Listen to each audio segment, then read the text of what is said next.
mengenai materi setelah UAS sama soal TO Kompre. Nah, sebelumnya apakah udah kelihatan share screen-nya?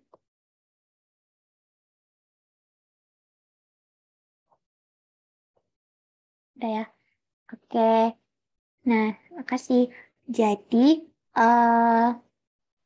di materi UAS ini, tadi aku waktu nyiapin ini, catatan kecil ini, ada ngelihat materi-materi apa aja yang UAS dan sekiranya tuh relate sama kompre kita. Nah, setelah aku lihat-lihat soalnya, kalau untuk kompre, kan di modul kompre tuh sebenarnya ada soal kompre, soal-soal kompre D3 sama soal-soal kompre D4 dan simulasi kompre D4 kan ya.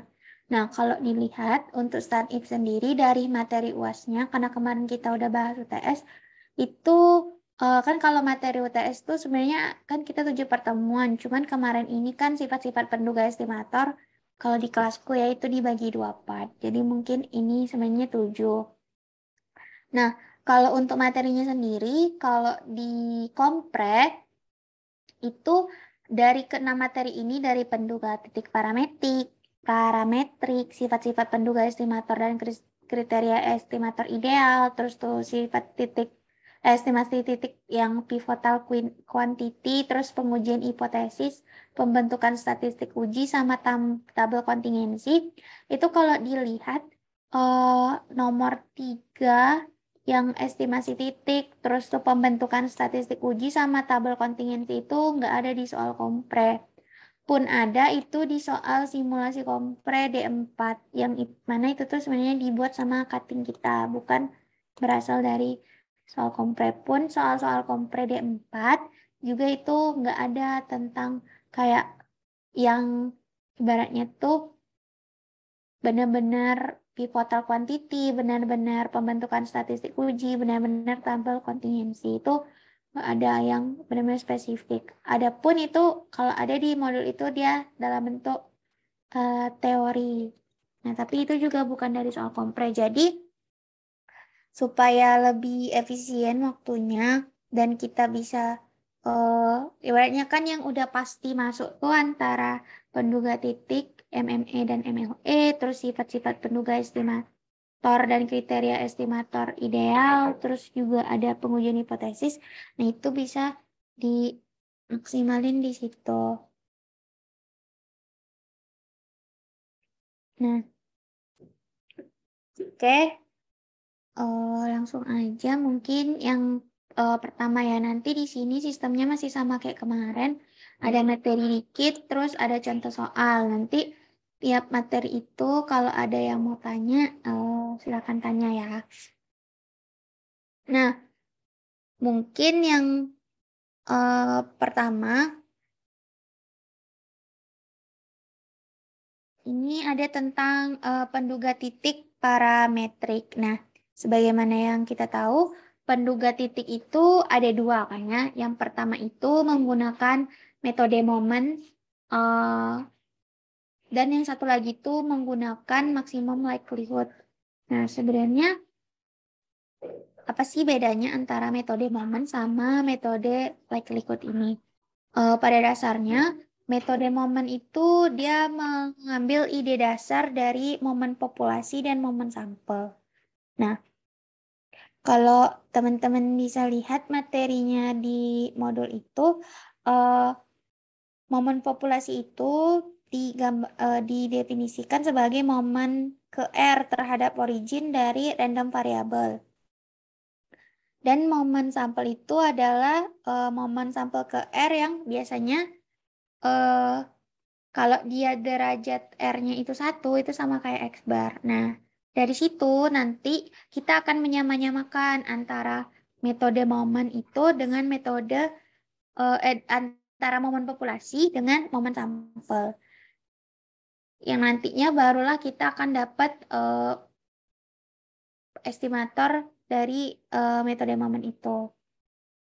Nah, untuk tahapannya sendiri itu ada 3 tahap. Yang pertama, kita tentuin dulu momen populasi. Momen populasi ini adalah mu R. aksen. Yang mana sebenarnya R itu tergantung ada dia tuh momen keberapa gitu. Kayak misalnya kalau pangkat si estimatornya itu 1, berarti dia momen ke 1.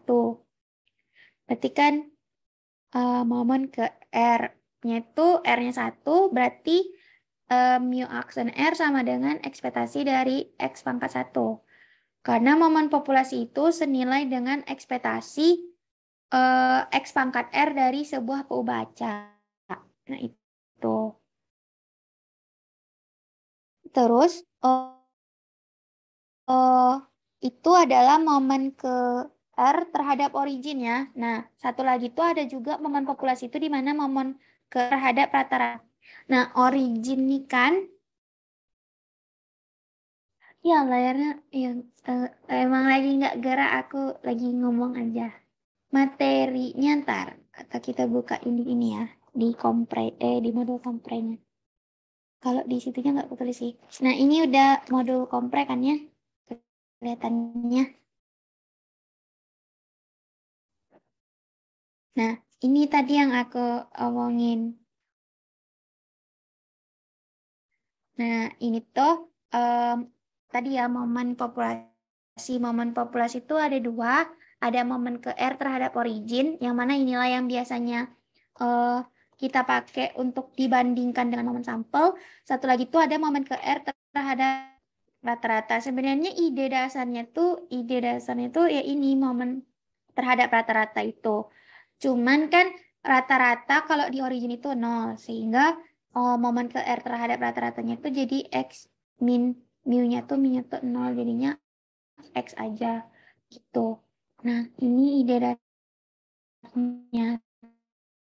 Terus satu lagi kan ada tadi namanya momen. Momen sampel itu adalah ketika sebuah pembacak itu bakalan X itu adalah pembacak, dia tuh bakal punya sebuah momen sampel yang biasanya tuh dituliskan dengan MR aksen. Nah, yang ini tadi kan mu, yang ini M. Nah, biasanya jika derajat bebasnya itu derajat R-nya itu atau nilai si R-nya itu dia itu cuman mau momen ke pertama, misalnya cuman mau nyari uh, mu atau theta, itu biasanya momen sampelnya setara dengan X bar. Nanti beda kasus kalau kita mau cari sigma kuadrat. Kalau sigma kuadrat itu dia momen R-nya itu ada 2. Ada karena kan ada momen ke R nih kayak ibaratnya ada berapa estimator yang mau kita lihat kan. Kalau sigma kuadrat yang di distribusi normal tuh kan biasanya mau lihat N sama sigma kuadratnya tuh. Nanti itu momennya ada 2, tapi biasanya momen ini tuh cuman salah satu aja. Yang satunya tuh udah diketahui atau udah konstan gitu. Nah, tahapannya tuh tadi yang pertama tuh kita tentukan dulu momen populasinya ya lewat nilai mu ini, terus tuh momen sampelnya lewat nilai MR ini, terus baru kita bikin kesamaan antara poin 1 dan poin 2. Nah, biasanya yang keluar di soal-soal itu dia kan kalau kayak momen dari MMA dari normal tuh lazim ya, lazim udah kita sering kenal. Nah, mungkin yang akan sering keluar tuh yang distribusi lain kayak misalnya binomial, terus tuh Poisson, terus eksponensial. Normal juga sering. Nah, normal itu biasanya mencarinya itu estimator buat mu, sigma itu jarang. Atau sebenarnya ini juga bisa sebuah PDF yang sebenarnya distribusinya nggak diketahui dari apa. Itu juga bisa, karena kan kita bisa hitung ekspektasi ekspektasi X pangkat R-nya, dan kita juga bisa hitung momen populasinya. Momen sampelnya, sorry. Nah, ini mungkin lanjut ke contoh soal ya, untuk metode momen dulu. Nah, ini sebelumnya maaf nggak coret-coret, tapi ditulis di kertas, udah ditulis gitu di SS, karena takutnya jelek nanti coret-coret. Nah, yang pertama ini ada contoh soal yang aku ambil dari modul kompreh kita, yaitu soal nomor 20. Dari komprehensif TA tahun 2014 2015, tahun ajaran 2014-2015. Nah, di sini soalnya bilang penduga momen bagi parameter theta yang X itu berdistribusi eksponensial theta berdasarkan sampel acak sebanyak N itu apa? Nah, ini kan distribusinya diketahui, berarti dia punya PDF tertentu. Dari PDF tertentu ini, dia juga punya nilai ekspektasi tertentu, terus dia juga punya, nanti tuh akan ada nilai momen populasi tertentu, dan akan juga ada nilai momen sampel tertentu. Nah, di sini karena dia hanya satu parameter, berarti R-nya tuh ada satu. Berarti nanti cuman ada EX pangkat 1. Nah, yang kalau dituliskan itu, pertama kan tadi kita mencari momen populasi dulu. Berarti kan mu 1 aksen itu sama dengan EX pangkat 1. Nah, ingat bahwa eksponensial ini punya mu atau rata-rata sebesar theta dan variansnya itu sebesar theta kuadrat. Nah, kemudian kan kita pertama udah dapat nih momen populasinya. Setelah itu kita cari momen sampelnya karena derajat R-nya juga cuma satu, ya, karena R-nya itu juga cuma satu, jadinya kan M1 aksen itu hanya 1/N sigma XI. Nah, M1 aksen itu sama dengan X bar. Karena kan 1/N sigma XI itu X bar. Nah, yang ketiga baru kita bandingin atau kita sama-samain antara momen populasi dan momen sampel. Kan mu1 aksen sama dengan M1 aksen. Nah, terus mu1 aksen kita kan theta. Terus M1 aksen kita adalah X bar. Terus theta sama dengan X bar. Ketika ini udah hasil akhir atau udah di ujung, baru supaya jadi estimator, tetanya itu dikasih cap. Jadi theta cap sama dengan X bar. Nah, itu buat nomor 20. Terus ini ada yang nanya, kenapa tadi momen populasinya EX aja? Momen populasinya tuh EX aja karena kan dia itu, kita kan tadi pakainya tuh momen populasi terhadap origin kan ya. Nah, kan kalau di sini, bentar, kita share screen modul. Di sini dia kan tergantung R-nya. Nah, R ini tuh kayak seberapa banyak estimator yang mau dibentuk. Nah, di sini kan estimator yang mau dibentuknya cuma satu, si theta. Jadinya dia cuma mu 1 aksen sama dengan X pangkat 1. Tuh, jadinya cuma ada satu parameter yang dihasilkan. Nah, nanti itu ada sih contoh soal yang pakai sigma kuadrat, tapi nanti aja deh. Itu kalau misalnya cuma mau nyari satu, mau cari mu aja. Kalau misalnya distribusi normal, terus ditanyain mau estimator dari mu sama sigma kuadrat. Nah, itu kan ada dua estimator yang mau kita cari. Berarti nanti dia tuh ada momen ke-1 terhadap origin buat si X mu. Satu lagi momen kedua terhadap origin buat si sigma kuadrat. Bentar, aku bukain kali ya contoh yang ada momen 1, momen 2-nya. Bentar ya.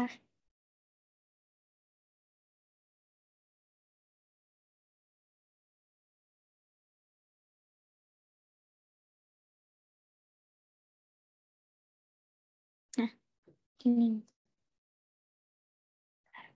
Nah, ini misalkan udah kelihatan share screen-nya yang apa tuh yang sekarang soal.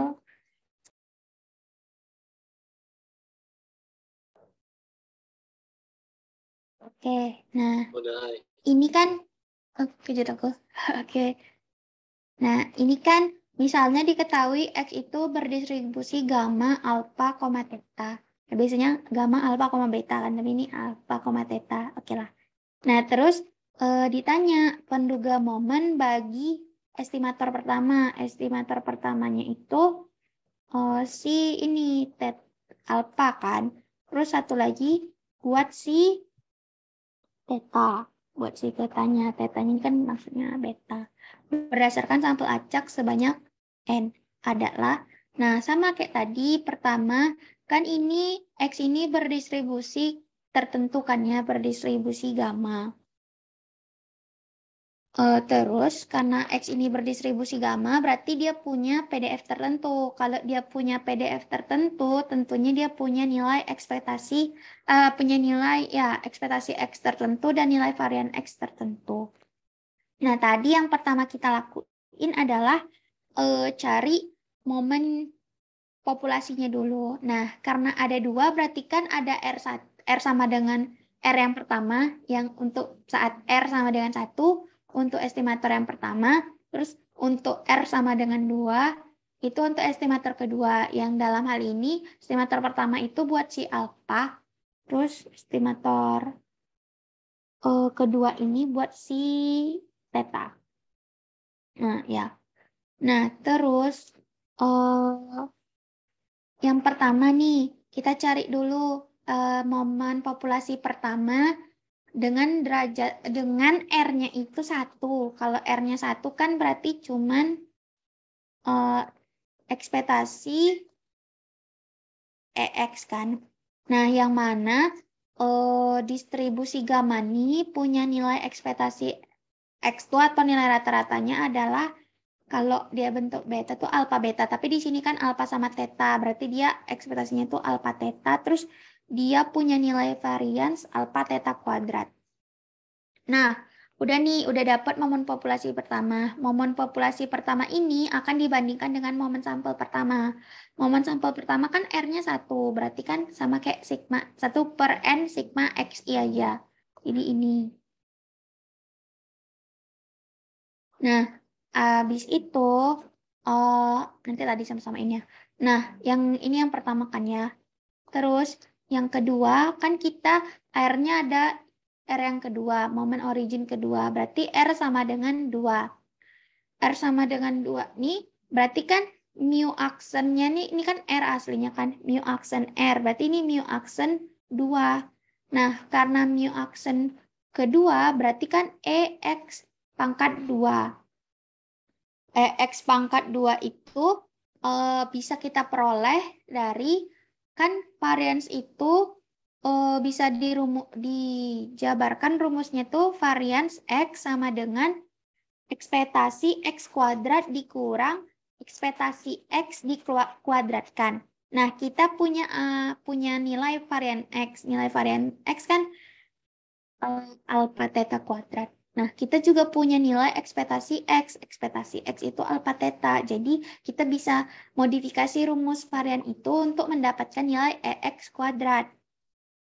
Yang mana EX kuadrat itu kan jadinya varian X ditambah ekspektasi X dikuadratkan. Atau alpha theta kuadrat ditambah alpha kuadrat dikali theta kuadrat. Atau kalau kita keluarin alpha tetanya, itu alpha theta kuadrat dikali 1 ditambah alpha. Itu adalah EX kuadratnya atau momen origin kedua dari si momen populasi keduanya. Nah, ini. Terus kita juga, kan kita udah punya momen populasi dan kita tuh mau bandinginnya sama momen sampel. Berarti kita harus cari momen sampel keduanya. Yang berarti kan M2 aksen.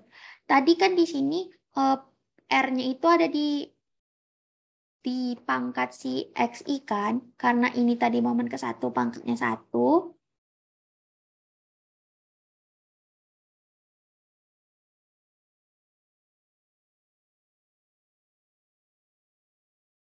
Terus tuh momen keduanya itu adalah sigma XI terus kan karena R-nya 2 berarti kuadrat per N. Nah, udah tuh. Ini yang kedua. Selanjutnya, kita mau carikan estimator buat estimator buat alfa sama estimator buat theta.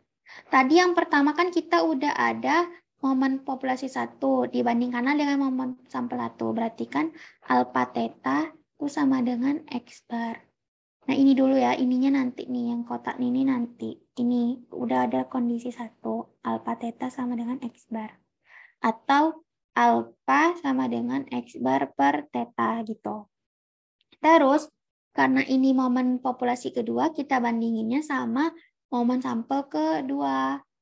Nah, yaitu kan momen populasi kedua tuh kan alfa kuadrat, alfa theta kuadrat dikali 1 ditambah alfa itu sama dengan sigma xi kuadrat per n.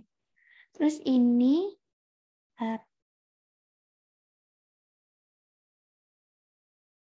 bergerak apa saja ya. Ini kita bandingin, berarti kan alfa theta kuadratnya boleh pindah ke depan. Theta kuadrat dikali alfa dikali 1 ditambah alfa sama dengan sigma xi kuadrat per n. Nah, tadi kan kita udah punya nilai ini kan ya, nilai alfa tadi itu kan alfa itu setara dengan X bar per theta.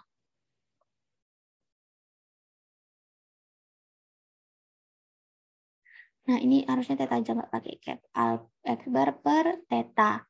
Nah, substitusilah nilai alfa itu adalah X bar per theta. Jadinya kan theta kuadrat X bar per theta dikali 1 ditambah X bar per theta itu akan sama dengan sigma X I kuadrat per N.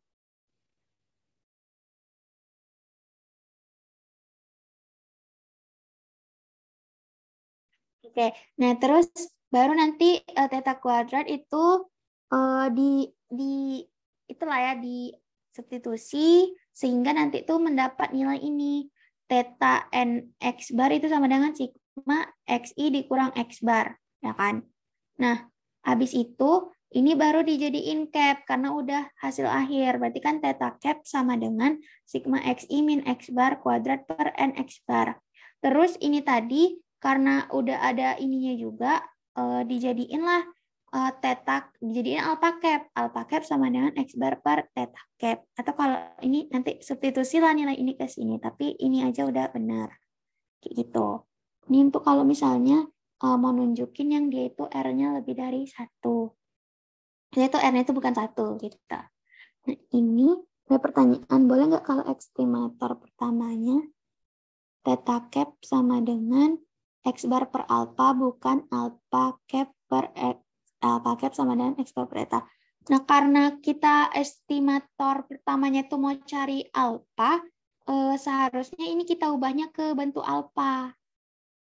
Tapi ya harusnya kita ubah ke bentuk alpha. Karena kan yang pertama kita cari alpha. Yang kita sama-samain untuk pertamanya itu alpha.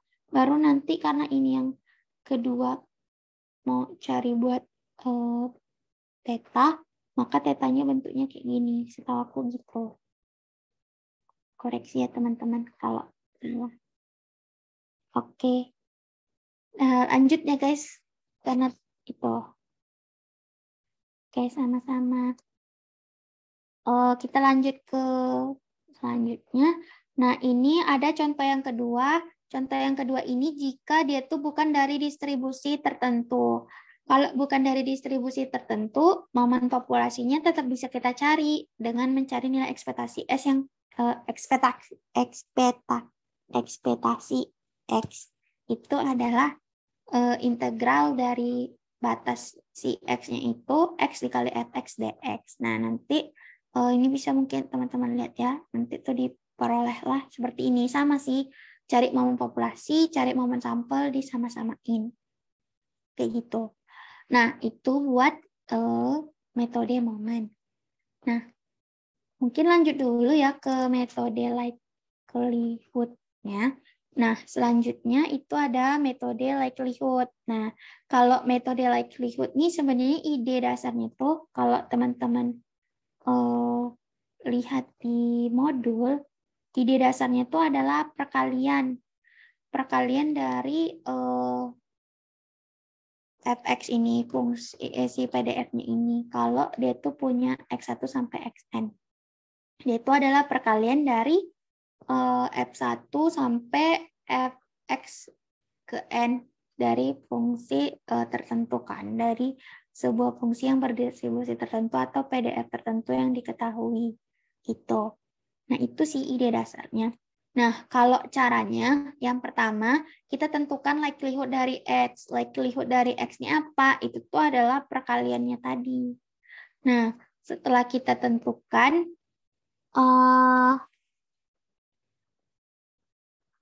ini kurang nih. Nah, setelah menentukan likelihood, harusnya yang kedua itu tentukan learn likelihood. Ya kan? Learn likelihood-nya. Baru yang ketiga, learn likelihood-nya nih diturunkan, nanti harus sama dengan 0. Kalau sudah, nanti akan diperoleh theta cap dari turunan ini. Nah, mungkin ke contoh soal aja ya. Nah, contoh soal yang diambil ini adalah contoh soal dari TO Kompre kemarin. Kan katanya diketahui X itu berdistribusi binomial dengan PDF sebagai berikut. Jika dia menggunakan MLE, maka estimator klasik untuk P itu apa? Nah, di sini langkah pertama kita tentukan dulu nilai likelihood-nya. Ya kan? Yaitu perkalian dari nilai PDF-nya. Nah, diperolehlah nilai likelihood-nya tuh sebagai berikut kan, yaitu produk dari N kombinasi XI, P pangkat XI dikali 1 kurang P pangkat N kuadrat dikurang sigma XI. Jadi mungkin ini biar lebih jelasnya teman-teman nanti dikirimin ya filenya, supaya ini enggak kelamaan bahasnya dan kelewat malam. Nah, habis dari itu kita tentukan kan nilai len LP-nya, yaitu kan ini dilenkan. Ingat bahwa ketika ada len P pangkat A, dia itu juga bisa kita tulis A len P. Nah, makanya ini kan harusnya kan len P pangkat sigma XI, tapi kita tuliskan sigma XI dikali len P itu boleh. Nah, ini juga. Nah, habis itu baru si nilai len LP ini kita turunin terhadap P dan harus sama dengan 0. Nah, ini kalau diturunin kan nilai si ini tuh nggak ada P-nya, berarti turunannya 0. Ini diturunin ini, kan turunan len P itu 1/P, terus ini diturunin ini. Karena dia kan 1 min P, berarti nanti ada minnya ke sini. Nah, habis itu, setelah itu kan ini bisa salah satu dipindah ruas supaya ada kayak kesamaan gitu. Jadinya kita pindahkan ruas salah satunya. Nah, ini boleh mau mindahin si sigma XI atau si yang N kuadrat sigma X ini bebas. Nah, di sini supaya sama-sama positif, aku pindahin yang N kuadrat kurang sigma XI per 1 min P. Kenapa jadi negatif? Karena turunan len 1 min P itu min 1 per 1 min P. Karena si P-nya ini ada negatif, makanya turunan len-nya tuh jadi negatif. Gitu. Kalau ini len 1 plus P, nanti turunannya tetap positif di sini.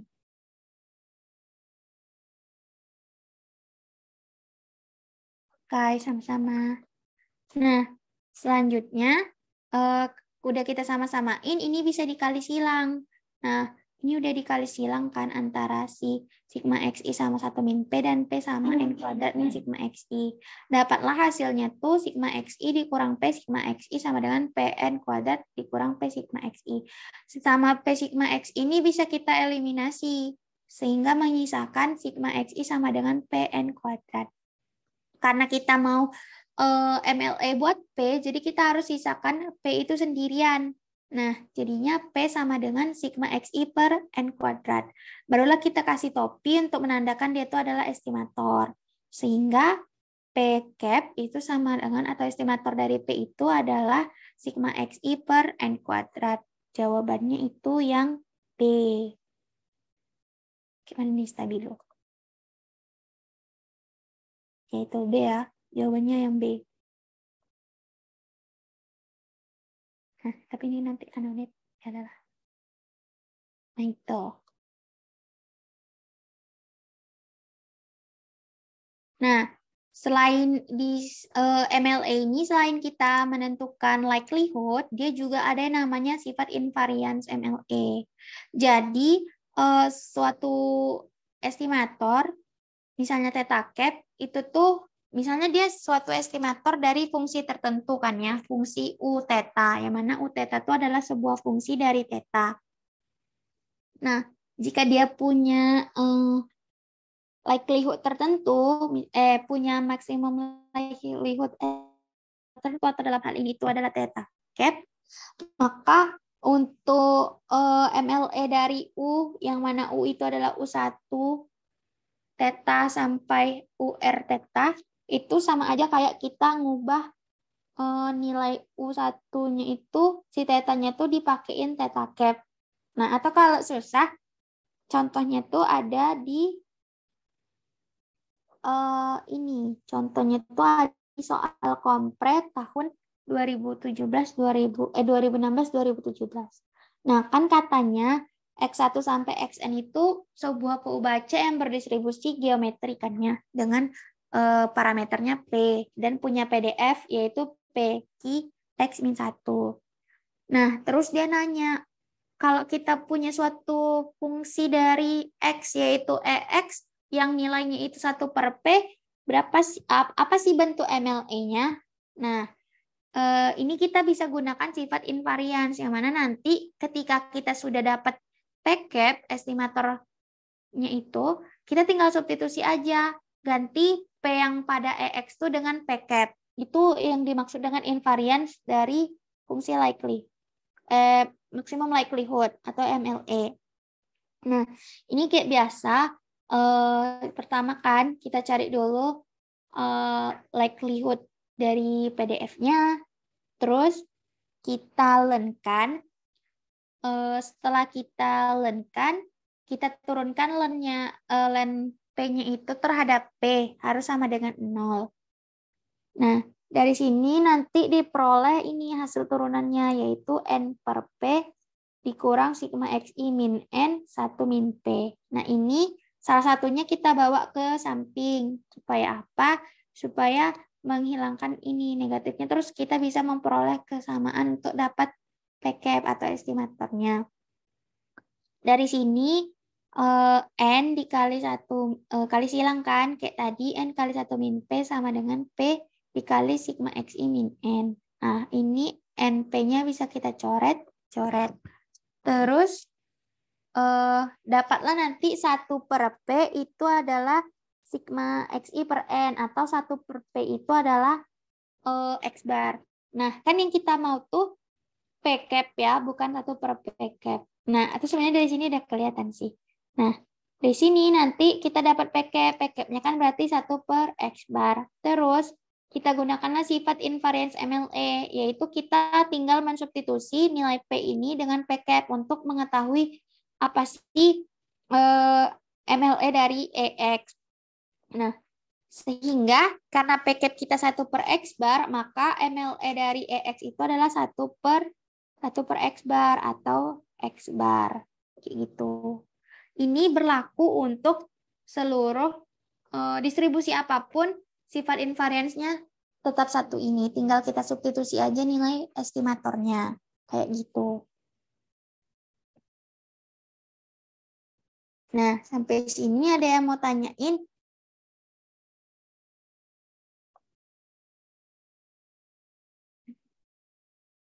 1, 2, 3.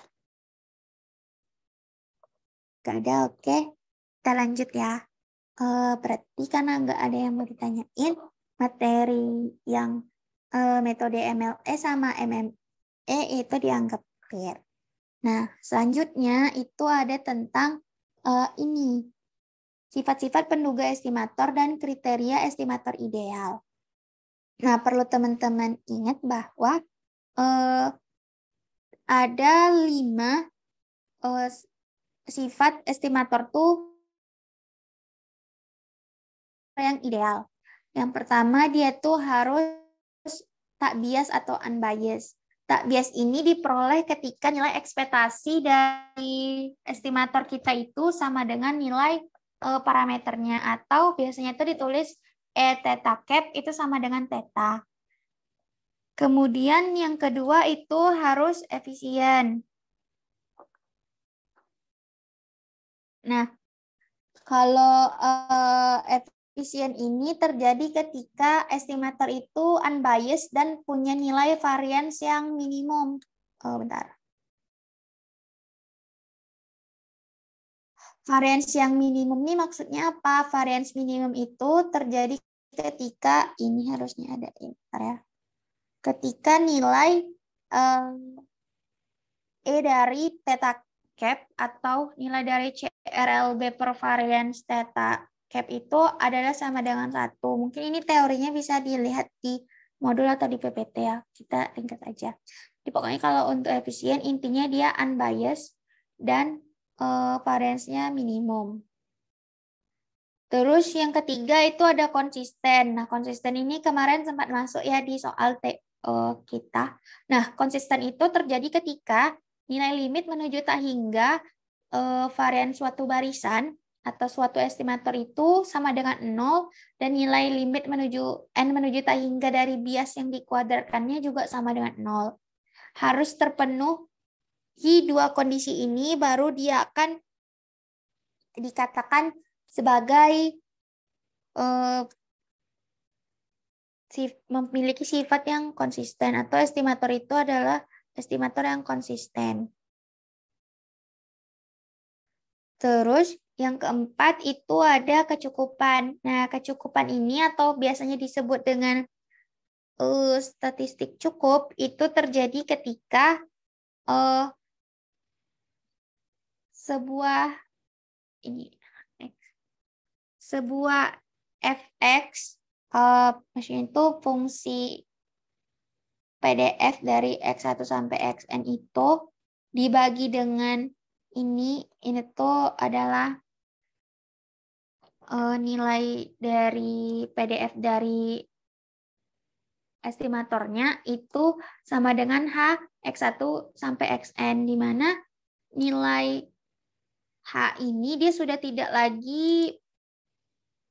tergantung pada parameternya atau theta gitu. Jadi dia memang udah sisa X1 sampai Xn aja, udah tidak memuat nilai theta atau theta cap. Nah, mungkin nanti ke contoh ya. Nah, terus di kecukupan ini ada suatu teorema. Teoremanya itu disebut dengan faktorisasi Neyman. Nah, faktorisasi Neyman ini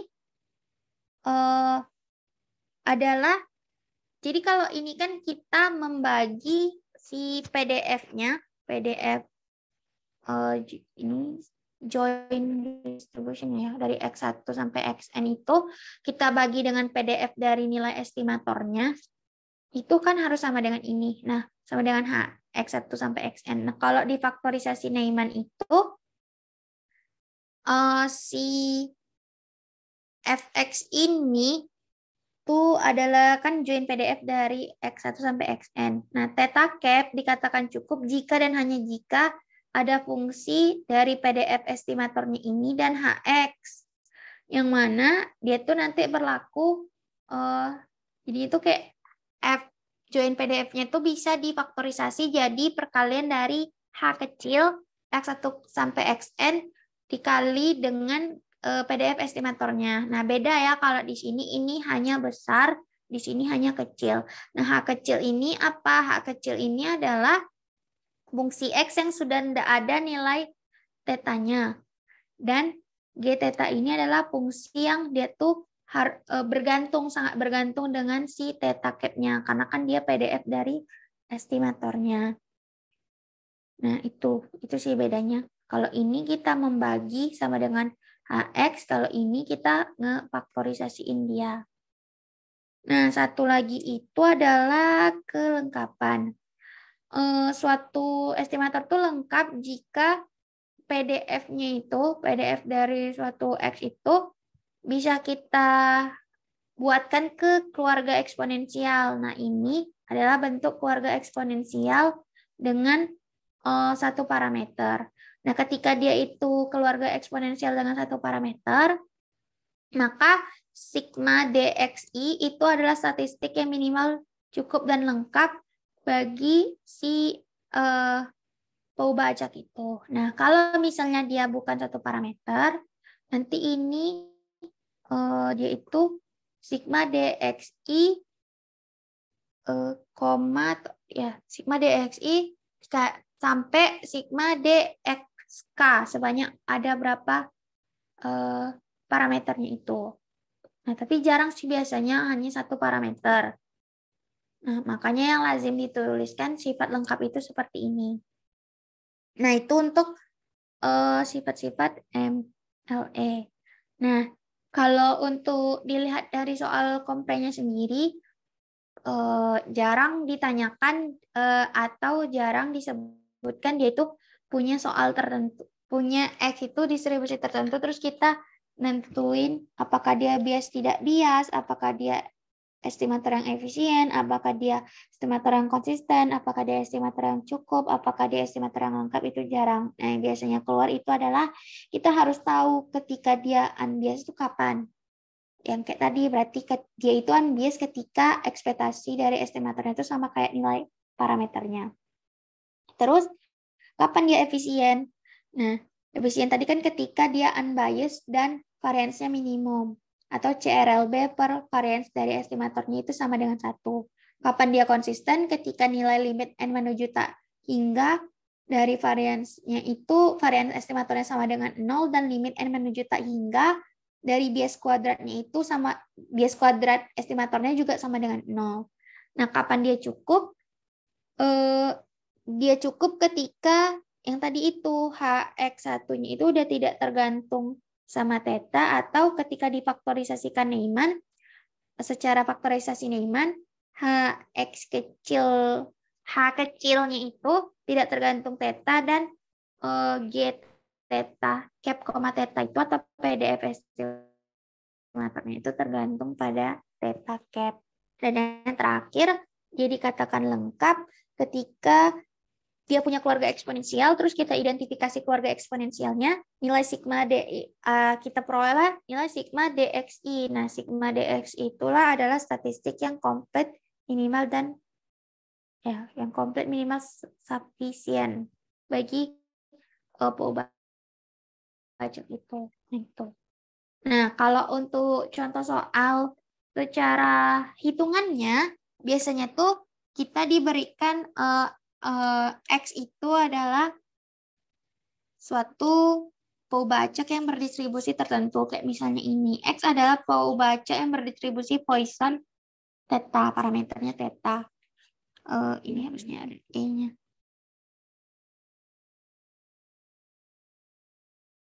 Terus, biasanya dia nanya, apakah theta cap itu adalah estimator yang unbiased gitu bagi si Pauba-Acak itu atau bagi si theta. Nah, yang pertama, kan karena kita tidak tahu theta cap itu apa, yang memang biasanya tidak diketahui, kita cari dulu theta cap itu. Nah, cara mencari theta cap itu bisa tadi pakai MLE atau MME. Nah, di sini itu pakai MME.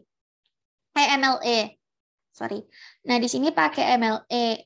Nah, yang pertama kan MLE itu kita cari L theta, terus kita lenkan. Setelah kita lenkan, kita turunkan sama dengan 0, dan kita perolehkan nilai theta cap-nya. Ternyata theta cap-nya sama dengan X bar. Nah, karena theta cap sama dengan X bar, apakah theta cap itu sama dengan theta? Nah, itu harus kita periksa. Yaitu dengan kita menghitung ekspektasi theta cap. Itu kan sama aja kayak ekspektasi X bar. Atau kalau dirumusin, dijabarin adalah ekspektasi dari 1/n sigma XI. Nah, ini 1/n ini kan ibaratnya konstanta. Konstanta ini kan boleh keluar. Nah, boleh keluar kan jadi 1/n dikali ekspektasi sigma XI. Ini tuh sama aja kayak ekspektasi dari, ini kan sebenarnya sigma XI 1 sampai N ya. Kenapa nggak pakai MME? Tadi nggak ada sih, ngide aja pakai MLE. Gitu. Bisa kok pakai MME dan lebih sederhana. Ini tadi ngide aja. Nah, terus berarti kan ini tuh kan ekspektasi dari sigma XI itu sama aja kayak EX1. Ini kan sebenarnya I dari 1 sampai N ya, cuman nggak tertulis tadi. Itu kan sama aja kayak ekspektasi dari X1 sampai ekspektasi XN. Nah, itu kan sama aja kayak N dikali ekspektasi X. Nah, berarti ini tuh bisa dicoret, 1/n itu bisa dicoret dengan N. Sisalah ekspektasi X. Nah, ingat bahwa distribusi Poisson itu punya nilai ekspektasi yaitu theta. Sehingga E theta cap itu sama dengan theta. Nah, karena E theta cap sama dengan theta atau theta cap sama dengan theta, atau nilai ekspektasi dari estimatornya sama dengan parameternya, maka si estimatornya ini atau si X bar ini adalah estimator yang tak bias buat si theta. Itu untuk sifat unbiased. Ini bisa pakai MME, teman-teman. Tadi ini kelanjur ngide pakai MME. Nah, itu buat ekspektasi unbiased ya. Nah, selanjutnya itu ada efisien. Efisien kan tadi ketika dia unbiased dan variance minimum. Variance minimum itu tercipta ketika nilai CRLB per variance dari theta cap itu adalah 1.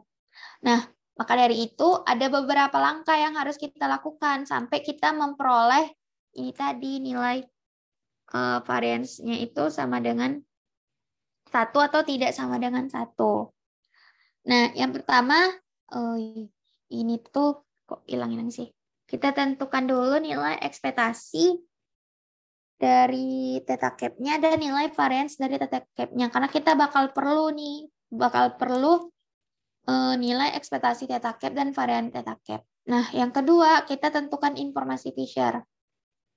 Sebenarnya informasi Fisher ini enggak ini aja rumusnya. Bisa pakai cara satu lagi, yaitu informasi Fisher. Kalau di modul itu, atau yang kita kenal itu adalah ekspektasi dari D per DX lan FX baru dikuadratkan. Tapi lebih nggak simpel juga sih. Lebih enak pakai yang ini. Kalau informasi Fisher itu adalah min ekspektasi dari D turunan kedua dari ln fx-nya. Nah, setelah kita tentukan nilai informasi Fisher, kita carilah nilai CRLB. Sebenarnya CRLB itu aslinya adalah aksen theta kuadrat per n kali informasi Fisher. Namun karena tadi unbiased, sehingga nilai K aksen theta-nya itu sama dengan 1. Karena nilai K aksen theta sama dengan 1, maka dia jadi 1 per N kali informasi Fisher. Setelah dapat CRLB, kita hitunglah efisiensi bagi theta, yaitu ini, E theta cap ini, yaitu CRLB per variance dari theta cap yang udah kita tentuin di awal tadi. Nah, ketika nilai efisiensinya itu sama dengan 1, maka variansnya minimum. Tapi kalau efisiensinya tidak sama dengan 1, maka variansnya belum minimum. Nah, kondisi yang ingin kita capai adalah variansnya itu harus minimum dan unbiased, sehingga kita unbiased estimator, sehingga kita bisa katakan dia adalah estimator yang efisien. Nah, contohnya ini kita punya X berdistribusi normal dengan derajat berdistribusi normal dengan parameter mu dan sigma kuadrat. Nah, di sini asumsinya itu sigma kuadratnya konstan ya. Jadi kita hanya mencari estimator untuk mu. Nah, tunjukkanlah bahwa, dan di sini udah dikasih tahu nih kalau si mu ini katanya punya estimator X bar. Benar enggak sih si mu ini adalah estimator yang efisien? Si X barnya adalah estimator yang efisien buat menunjukkan. Nah, yang pertama tadi selain mencari, ya yang pertama tadi kan kita cari nilai ekspektasi dari theta cap sama atau ekspektasi dari X barnya sama varian X barnya foto.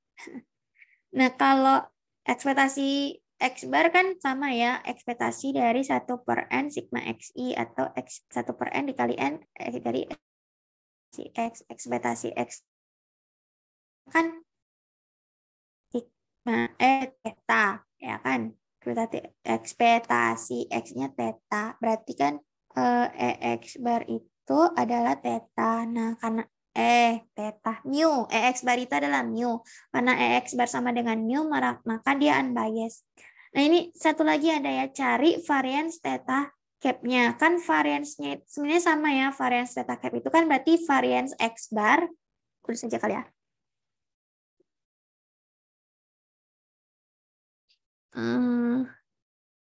Variance dari X bar itu kan sama dengan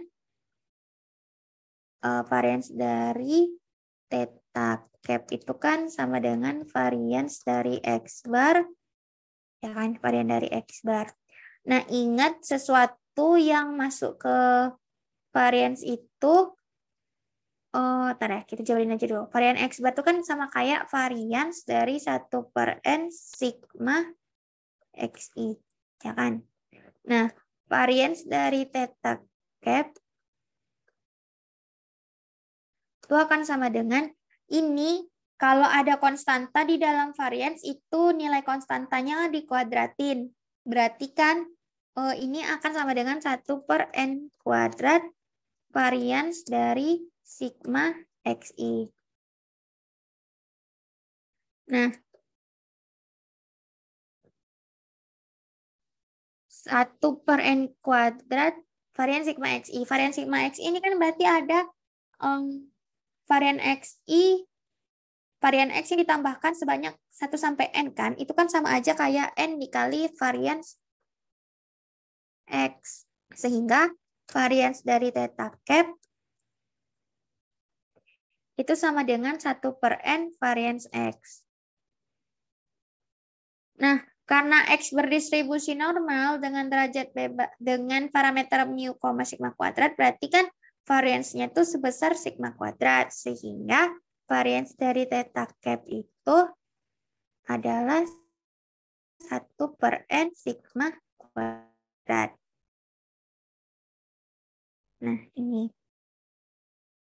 Udah dapat ekspektasi X bar, udah dapat juga varian X bar, baru kita langkah selanjutnya cari nilai informasi Fisher. Nah, ini agak panjang, tapi udah dituliskan di sini. Kita pakai yang rumus min ekspektasi dari D kuadrat turunan keduanya dari ln fx-nya itu. Nah, diperolehlah hasilnya tuh sebagai berikut ya. Hitung itu kayak gini dan diperoleh bahwa informasi Fisher-nya itu ternyata adalah 1/sigma kuadrat. Nah, udah dapat nilai informasi Fisher, kita harus menghitung nilai CRLB, yaitu 1/n informasi Fisher, N dikali informasi Fisher. Yaitu kan 1/n dikali informasi Fisher-nya itu. Informasi Fisher-nya tadi itu adalah 1/sigma kuadrat. Berarti N dikali 1/sigma kuadrat atau sama dengan sigma kuadrat per N. Terakhir baru kita cari efisiensinya, yaitu nilai CRLB yang udah kita dapat tadi dibagi nilai variance theta yang udah kita cari tadi. Ternyata nilai variance theta itu sama kayak nilai CRLB, sehingga kan kalau sesuatu yang sama dibagi itu akan sama dengan 1. Nah, karena nilai efisiensinya sama dengan 1 dan X bar itu ada estimator yang unbiased, yang mana tadi efisiensi sama dengan 1 itu menandakan dia adalah nilai variance yang minimum, maka X bar itu adalah estimator yang efisien bagi mu. Gitu. Nah, sampai sini ada yang mau tanyain?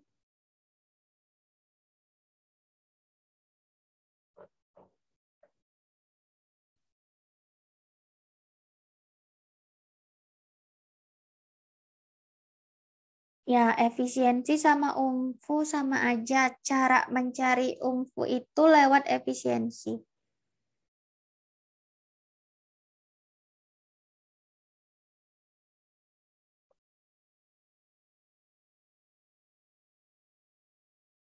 Kalau efisiensi, kalau UMFU itu dia ada kayak tulisannya gitu kayak kan kalau UMFU itu pertama kita cari efisiensinya kan, cari efisiensinya sama sih cari apakah dia unbiased, terus apakah nilai variansinya itu minimum. Nah, untuk menandakan dia UMFU atau enggak tuh ada narasinya seingat aku, karena kan kita nyari UMFU itu lewat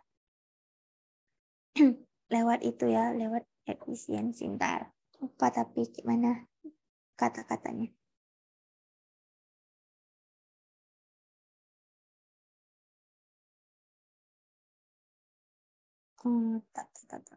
Nah, ini karena X misalnya kan kita mau cari misalnya parameternya estimatornya tuh X bar. Nah, karena X bar itu unbiased dan variansinya itu minimum atau efisiensinya sama dengan 1, maka X itu kan ada X adalah perubahan. Ya, masih OneNote. Soalnya aku ngomong. Atau deh di share screen. Nah, ini ya contohnya tuh ini nilai dia tuh mau nanya kan ini udah itu kan ya PDF. Ya dah. Nah, misalkan dia punya X tuh distribusinya eksponensial beta. Nah, dia akan lewat proses yang MLE, proses pengecekan estimator, ternyata kita peroleh dia tuh nilai ekspektasinya, nilai efisiensinya itu 1. Kalau 1 kan variansinya minimum.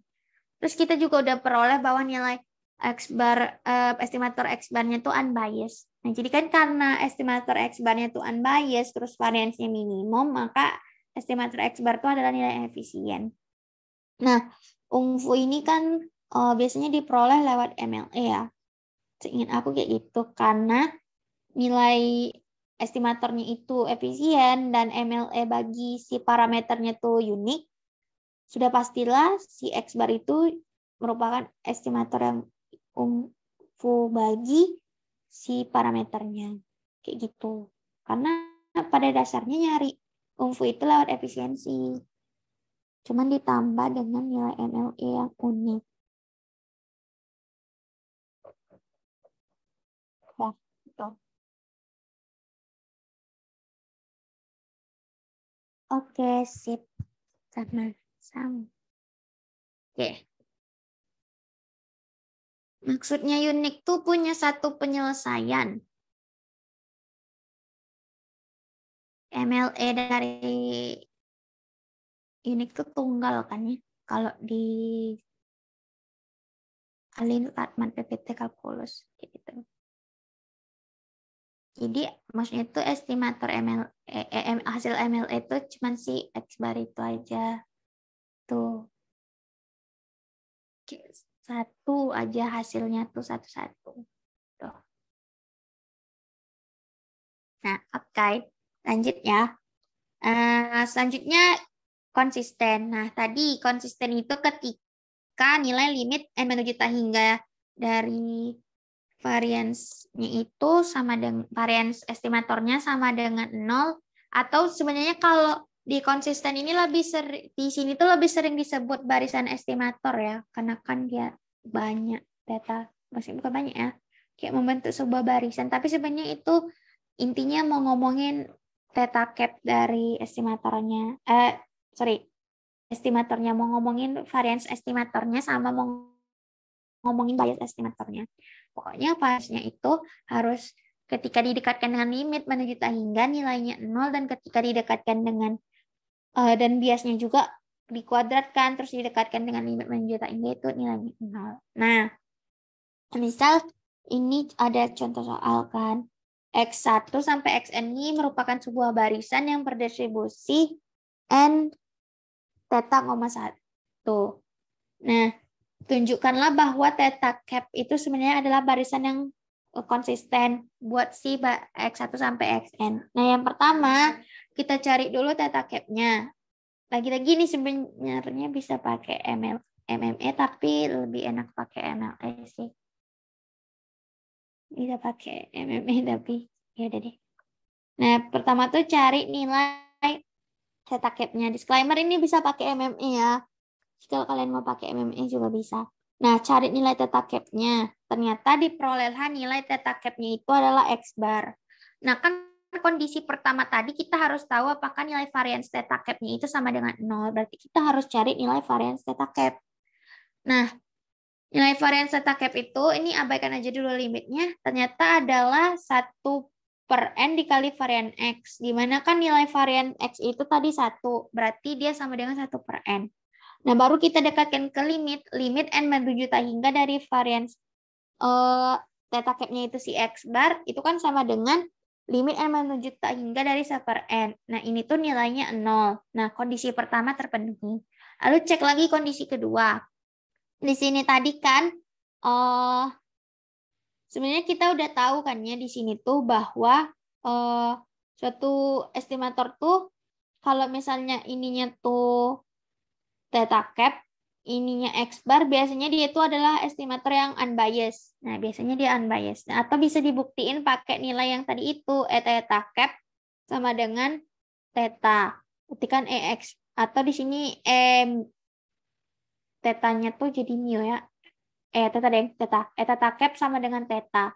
Nah, theta cap itu nanti hasilnya theta kok kalau dibuktiin secara unbiased. Nah, karena misalnya udah tuh kita ngebuktiin ternyata dia unbiased, berarti kan biasnya sama dengan 0 kan ya. Karena biasnya 0, maka limit n menuju tak hingga dari bias kuadrat ya tentu hasilnya 0. Nah, karena tadi X bar itu unbiased, terus tuh limit bias kuadratnya itu sama dengan 0 dan limit theta cap-nya juga 0, maka itu kita bisa dengan pasti mengatakan bahwa dengan tegas mengatakan bahwa si X bar-nya ini adalah suatu estimator yang konsisten buat si theta. Itu. Dapetin varian X sama dengan 1 dari mana? Dari sini, karena si X1 sampai Xn itu berdistribusi normal dengan parameter theta, 1. Oke, sampai sana. Oke sih, oke. Nah, selanjutnya itu sifat yang keempat adalah kecukupan. Nah, cukupan tadi tuh bisa dikerjain pakai nilai ini kan. Pakai ini sebutnya apa ya? Persamaan sih. Sebuah konsep ini atau konsep faktorisasi Neyman. Nah, misalkan ya kita pakai konsep yang pertama itu yang ngebagi nilai join PDF-nya sama nilai PDF dari estimatornya. Nah, di sini untuk nilai PDF estimator nih kita perlu ingat-ingat lagi materi tentang distribusi sampling.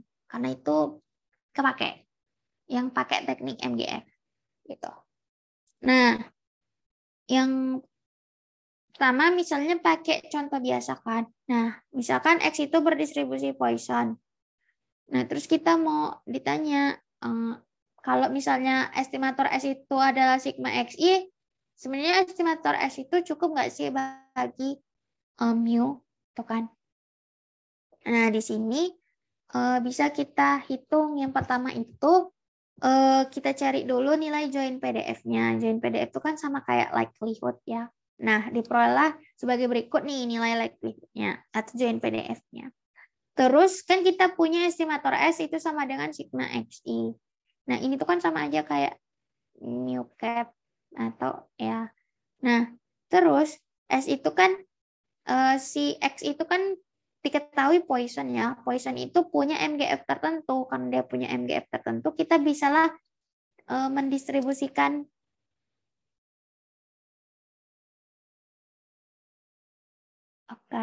bisa mendistribusikan si S ini ke dia itu sebenarnya didekatkan dengan distribusi apa gitu kan lewat teknik MGF ini atau distribusi sampling ini. Nah, setelah ini kita carilah kan S ini nih sebenarnya dia berdistribusi apa sih? Ternyata S ini dicari-cari, dikulik-kulik, ternyata dia tuh adalah berdistribusi Poisson dengan parameternya tuh N kali mu. Nah, sudah itu kan kita tadi perlu nilai PDF sama perlu nilai PDF dari join PDF-nya, terus PDF dari estimatornya.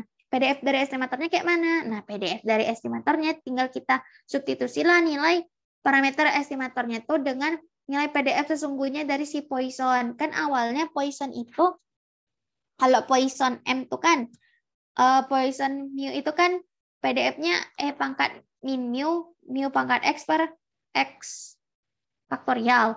Nah, karena ini mu-nya tuh parameternya tuh ini kan 1 mu gitu kan ya.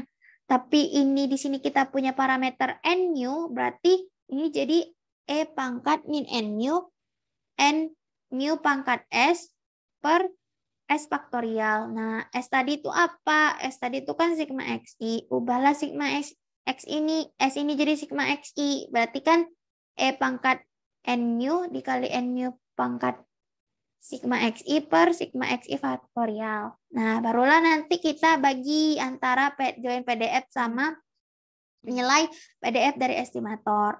Nah, ini nanti di PDF sama PDF estimatornya ada yang bisa dicoret, yaitu ini kurang, harusnya ada N. Ini tar. Ini kecoret antara min N mu, terus tuh nilai ini juga kecoret, nilai sini ini antara ini sama ini dicoret kan ya karena dibagi, terus ini sama ini dicoret, ini kurang N. Harusnya di sini ada N. N harusnya di bawah ya. Ini kan VXI, dia kan N-nya jadi di sini. N-nya di atas. Oh ya, nih harusnya ada N di sini. Ya kan? Ininya tuh dia sigma XI faktorial 1 per 1. Ya kan? Ya, 1. Ya kan ini 1 per V sigma XI. Sigma XI dibagi sama N per sigma XI. Ini kan berarti nanti jadinya sigma XI, aduh jelek banget, sigma XI per N dikali PXI, gitulah. Nah ini kan tadi adalah nilai H X1 sampai XN. Nah, nilai H X1 sampai XN ini ternyata harus kan, tentu harus sifatnya tuh harus sudah tidak tergantung sama nilai estimatornya. Nah, dia ini terbukti nggak tergantung sama nilai estimatornya karena nggak ada unsur-unsur S atau mu atau apalagi itu di dalam si HX itu. Kalau kayak gitu, itu berarti dia sudah tidak tergantung. Nah, karena dia sudah tidak tergantung sama si estimatornya, maka dia dapat dikatakan adalah estimator yang cukup bagi mu. Nah, ini tuh akan menghasilkan hasil yang cukup berbeda kalau misalnya kita pakai faktorisasi Neyman. Maksudnya tuh bedanya tuh hasil faktorisasinya tuh beda dengan hasil kalau kita bagiin gini. Nah, kalau difaktorisasiin, jadinya tuh kayak gini. Nah, tapi tetap sama sih konsepnya, si H besar maupun H kecil ini tuh harus sebuah fungsi yang dia tuh sudah nggak bergantung lagi sama nilai theta cap-nya. atau di sini mu cap-nya, atau di sini nilai S-nya. Sehingga dia nanti bisa dikatakan sebagai statistik yang cukup bagi si parameternya. Itu.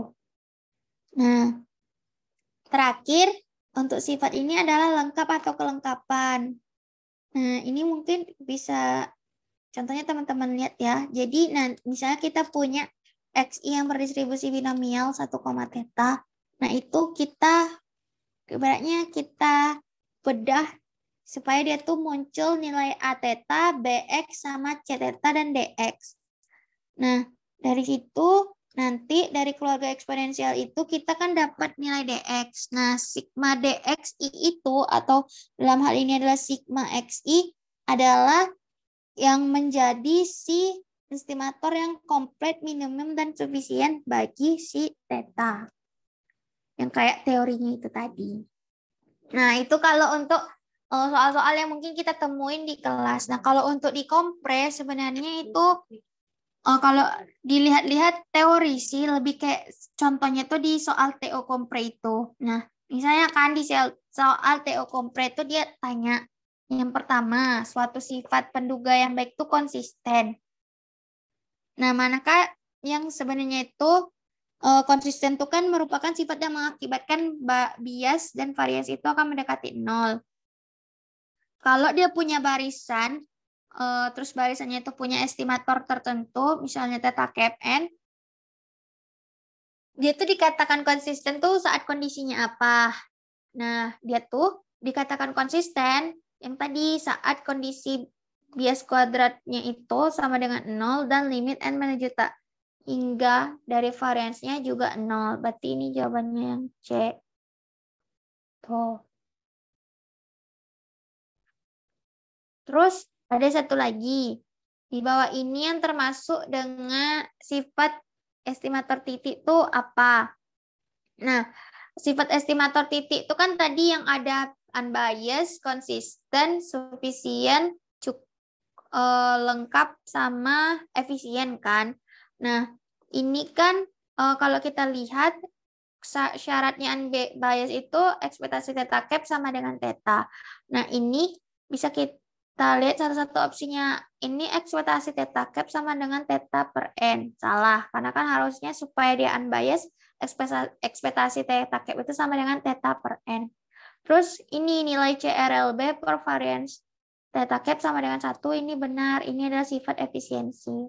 Terus ini limit n menuju tak hingga variance theta cap itu adalah 0. Ini juga benar. Ini adalah salah satu sifat dari syarat dari konsisten. Dan yang terakhir, limit n menuju tak hingga bias kuadrat sama dengan 0. Ini juga benar. Ini sama kayak yang C itu. Dia adalah salah satu sifat dari atau salah satu syarat untuk terpenuhnya kekonsistenan. Tuh. Ini jawaban yang kecualinya adalah yang A. Nah, udah itu. Selanjutnya ini ada materi tentang pivotal quantity atau kuantitas pivot. Ini mungkin kita baca teorinya aja. Nah, suatu Q itu adalah random variable yang merupakan fungsi dari X1 sampai Xn dan theta.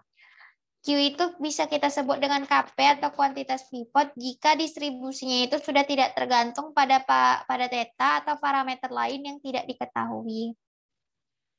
Nah, biasanya Q ini tuh untuk memperoleh suatu pivotal quantity itu kita perlu melakukan modifikasi-modifikasi dengan mendekatkan pada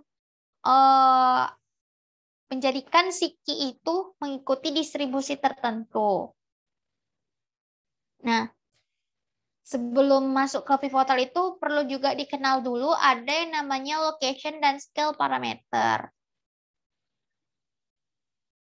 Ini harusnya ada theta. Parameter theta adalah location parameter jika bentuk fx-nya, PDF-nya itu adalah f0 x min mu. Dan dia itu adalah scale parameter jika bentuknya 1 per theta, f0 x per theta. Atau bisa disebut juga location scale parameter jika bentuk PDF-nya itu kombinasi dari location dan scale parameter. Nah, biasanya yang parameter theta 1, theta 2-nya ini location scale parameter ketika dia itu distribusinya normal dengan mu dan sigma tidak diketahui. Kalau misalnya dia normal tapi sigma diketahui, itu dia location parameter. Nah, ketika MLE-nya eksis, mereka dapat digunakan untuk membuat kuantitas pivot si location dan scale parameter ini. Nah, jika tadi itu dia itu punya PDF tertentu dan asumsikan bahwa MLE-nya itu eksis, maka jika theta itu adalah location parameter, maka Q itu sama dengan dikurangnya. Q itu sama dengan theta cap dikurang theta, atau ketika dia itu adalah scale parameter, maka Q itu adalah theta cap per theta. Dan jika dia itu location scale parameter, maka theta cap 1 dikurang theta per theta cap 2 adalah kuantitas pivot untuk theta cap 1 dan theta cap 2 per theta cap 2 per theta 2 adalah kuantitas pivot untuk theta 2. Nah, ini tadi untuk memperoleh suatu Q itu biasanya harus didekatkan dengan distribusi tertentu, tapi ini nggak ada keluar di kompre, jadi sejauh ini tidak ada. Terus ya dari soal tahun lalu pun yang paling baru nggak ada, karena cukup panjang untuk bisa mendapatkan nilai Q-nya, karena harus kita pikirin dia tuh sebenarnya cocoknya didekatkan ke distribusi apa. Nah, sebenarnya ini tuh buat apa sih? Nah, pivotal quantity ini tuh ujung-ujungnya adalah dia akan membentuk sebuah interval kepercayaan atau confidence interval bagi si parameter itu. Nah, mungkin ini contohnya nanti bisa dibaca di sini dan ada di modul ya, kan ini udah jam 9:30. Nah, ini dari pivotal quantity juga itu nanti bisa terbentuk kayak estimasi interval selisih dua rata-rata, estimasi interval untuk rasio dua varian, terus estimasi interval untuk proporsi. Bisa terbentuk dari situ juga. Nah, selanjutnya itu ada dinamakan pengujian hipotesis. Nah, sebenarnya pengujian hipotesis ini yang ketika kita mau uji antara H0 dan H alternatif. Hipotesis sendiri itu ada dua ya teman-teman. Yang pertama itu adalah hipotesis komposit, hipotesis sederhana, yang mana ciri khas hipotesis sederhana itu dia hanya sama dengan atau tidak sama dengan. Hanya sama dengan. Bentar.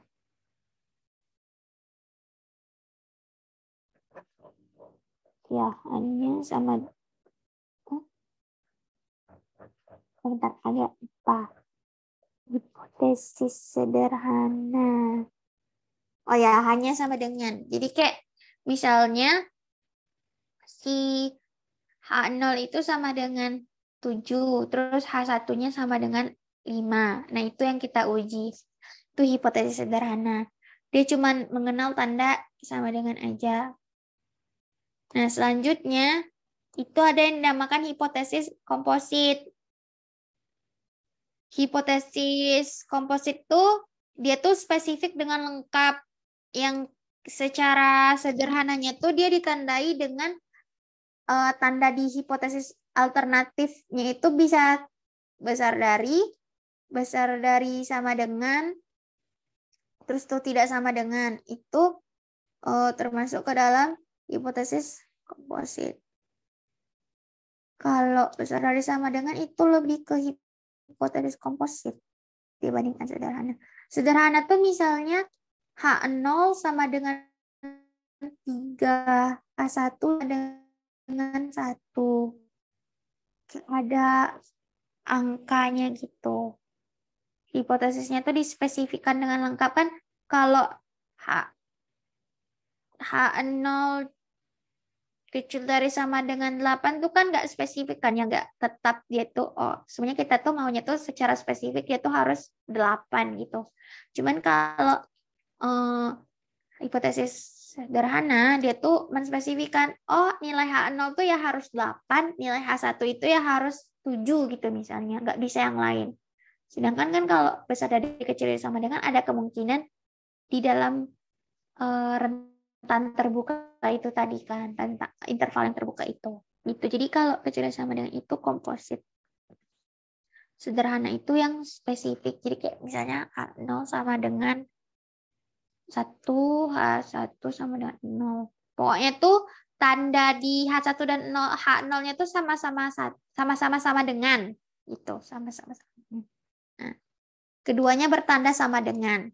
Nah, sedangkan kalau komposit H1-nya itu tandanya bisa beda dengan H0, bisa di H1-nya itu sama dengan, di H0-nya tuh kecil dari sama dengan, kecil dari, tidak sama dengan, besar dari sama dengan, seperti itu. Itu untuk komposit. H0 maupun HA komposit. Nah, atau hipotesis komposit. Nah, yang perlu kita ingat juga, hipotesis tuh nggak semuanya bisa kita ujikan, kayak misalnya dia mau sederhana itu bisa ya, tapi kayak misalnya H0-nya yang komposit terus H1 yang sederhana itu dia nggak bisa diujikan. Jadi cuman ada 3 hipotesis yang secara ya ini ya, yang secara teori itu hanya ada 3 hipotesis yang bisa kita uji bentuknya tuh, yaitu kombinasi antara ketika H0 sederhana dan H1 sederhana itu kita bisa melakukan uji hipotesis. Terus ketika H0 sederhana dan H1 komposit itu juga kita bisa melakukan uji hipotesis. Dan satu lagi tuh ketika H0 komposit dan H1-nya komposit itu juga bisa kita lakukan uji hipotesis. Nah, uji hipotesis itu tidak bisa dilakukan ketika H1-nya yang sederhana tapi H0-nya yang komposit. Itu tidak bisa terjadi. Ya karena bayangin H0-nya bisa aja dia bikin kecil dari sama dengan, terus tiba-tiba kan komposit ya, karena komposit atau kecil dari, terus tiba-tiba HA-nya tuh sederhana. Sederhana tuh kayak dia bikin sama dengan 5 gitu kan, itu tidak bisa dilakukan pengujian. Gitu. Nah, untuk contoh soalnya ini yang tadi, kemungkinan bentuk H0 dan HA yang dapat diuji kecuali yang ini tadi. Berarti kecuali si 3 ini. Itu adalah kemungkinan yang bisa diuji. Jadi jawabannya itu adalah yang ketika H0-nya komposit dan HA-nya sederhana, itu tidak bisa terjadi pengujian hipotesis. Nah, mungkin ini satu lagi yang materi terakhir yang ada di kompre, yaitu pengujian hipotesis. Dan biasanya ini berkaitan dengan kesalahan dalam melakukan atau error dalam pengujian hipotesis. Nah, kesalahan dalam uji hipotesis itu kan ada 2, yaitu kesalahan tipe pertama atau yang biasa kita kenal dengan alfa, dan kesalahan tipe kedua atau yang biasa kita kenal dengan beta. Nah, sebenarnya alfa itu terjadi kapan? Alfa itu terjadi ketika hipotesis kita tuh H0-nya benar, tetapi kita tolak si H0 itu, maka alfa lah yang jadilah kesalahan sebesar alfa. Terus temannya alfa itu ada 1 min alfa. 1 min alfa ini ketika hipotesisnya masih benar dan kita tuh tidak menolak atau gagal tolak, berarti kita membuat keputusan yang benar, yaitu sebesar 1 min alfa peluangnya. Terus ada satu lagi ketika hipotesis nolnya tuh salah dan kita tolak. Nah, karena hipotesis nol salah dan kita tolak, berarti kita mengambil sebuah keputusan yang benar. Karena kita menolak hipotesis yang salah gitu kan. Sehingga itu akan ada peluang sebesar 1 min beta gitu. Dan yang terakhir itu ada ketika hipotesisnya itu salah dan kita menerima. Nah, ini kan berarti sebuah kesalahan. Karena kita melakukan kesalahan, berarti dia berupa error. Nah, errornya ini adalah sebesar beta, atau peluangnya itu sebesar beta. Itu ketika kita menerima H0 yang salah. Nah, ini kalau dibikin ke H1, berarti kan kalau null hipotesisnya benar, H0 benar, berarti H1 salah. Dan ketika null hipotesisnya salah, berarti H1-nya benar. Kebalikannya aja. Gitu. Kadang-kadang di soal, dia tulisnya alfa itu adalah tolak H0 ketika H1 salah. Atau 1 min beta itu adalah gagal tolak H0 ketika H1 benar. Kayak gitu, sama aja. Nah, terus untuk soalnya ini ada diambil dari Kompre 2013 sama dari TO Kompre tahun lalu. Sama sih, dia menanyakan tentang alfa. Nah, alfa itu kan tadi kesalahan tipe 1. Nah, kesalahan tipe 1 nih, dia sebenarnya tidak berkaitan nih dengan jumlah sampelnya, mau dia kecil, mau besar. Dia itu cuma berkaitan dengan apakah kita menerima atau menolak H0 kita. Ketika kondisi H0-nya itu salah untuk si alfa kan. Nah, karena ini salah, berarti udah eliminasi aja. Terus kan alfa tadi itu bentuk kesalahannya, bentuk kesalahan tipe 1, bukan bentuk keputusan yang benar. Nah, maka dari itu di sini pilihannya ya kesalahan semua sih benar. Berarti enggak ada yang dieliminasi. Berarti tinggal cek. Ingat bahwa alfa itu adalah kesalahan karena kita menolak H0 yang benar. Sehingga jawabannya adalah D. Nah, kalau kesalahan karena menolak H0 yang salah itu adalah 1 min beta. Sebenarnya ini enggak kesalahan sih, ini keputusan yang benar. Terus kesalahan karena menolak HA yang benar, ini juga 1 min beta. Ini adalah keputusan yang tepat. Gitu. Gitu juga yang nomor 61 ini ternyata sama persis. Nah, itu. Nah, kalau yang masuk-masuk kompre tuh yang gitu-gitu aja, yang penduga titik, terus sifat penduganya, terus sama pengujian hipotesis. Nah, mungkin mau ngelihat ini ya, materi kalau buat nah ya, satu lagi tadi itu kuasa 1 min beta itu juga disebut power of the test atau kuasa uji tesnya itu. Nah, selain materi itu, ini materi yang juga kita pelajari di UAS kemarin tuh ada pembentukan statistik uji.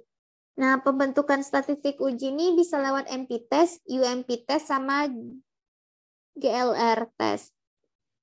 Kalau MP test ini digunakan ketika hipotesis kita itu sederhana melawan hipotesis yang sederhana, atau H0 sederhana melawan H1 sederhana. Nah, ini tuh bisa menggunakan teorema Neyman-Pearson, yang mana nanti itu kita akan memperoleh most powerful critical region. Nah, selanjutnya ada UMP test. Nah, UMP test ini ketika HA-nya itu komposit satu sisi. Kayak kecil dari sama dengan atau kecil dari. Nah, itu kita bisa menggunakan uniformly most powerful test atau UMP test.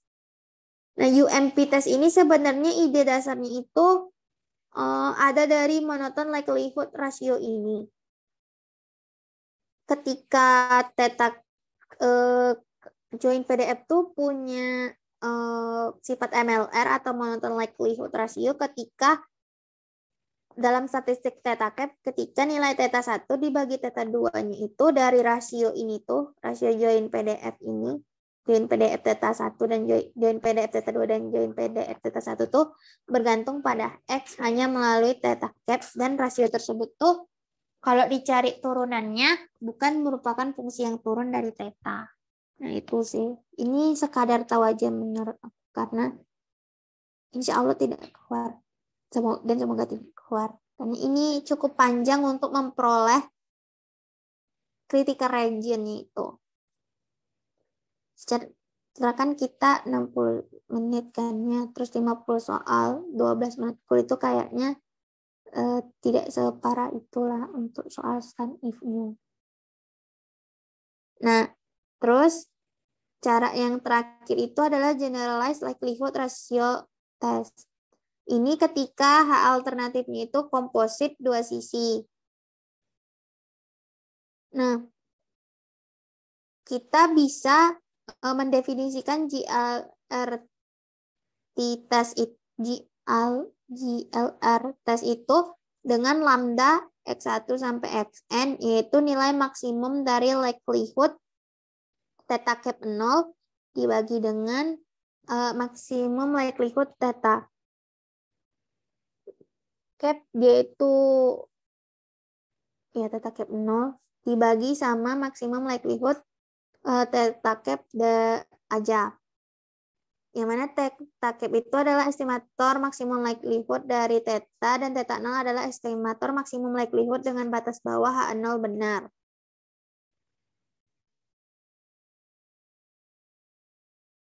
Nah, nanti daerahnya itu ketika lambda X kecil dari K,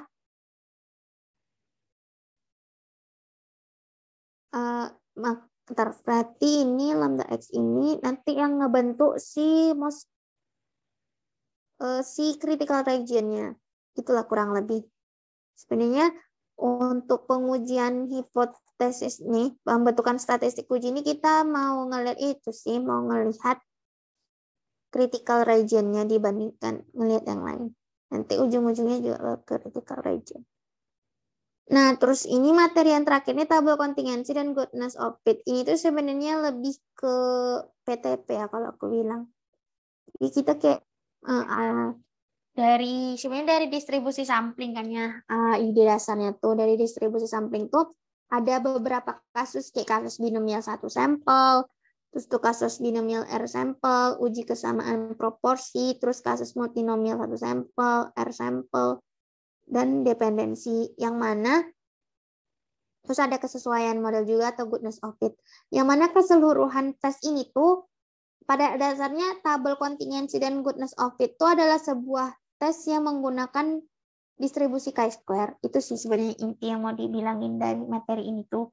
Bahwa tabel kontingensi dan goodness of fit tuh suatu uji yang ketika kita ujikan nilai parameter statistik ujinya tuh berbentuk chi-square dengan derajat bebas tertentu tentunya. Itu sih kalau materi UAS kayaknya cukup. Ada pertanyaan?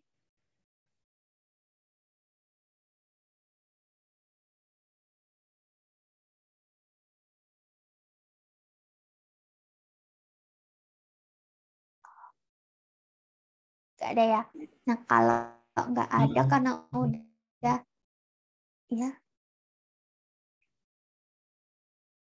gimana?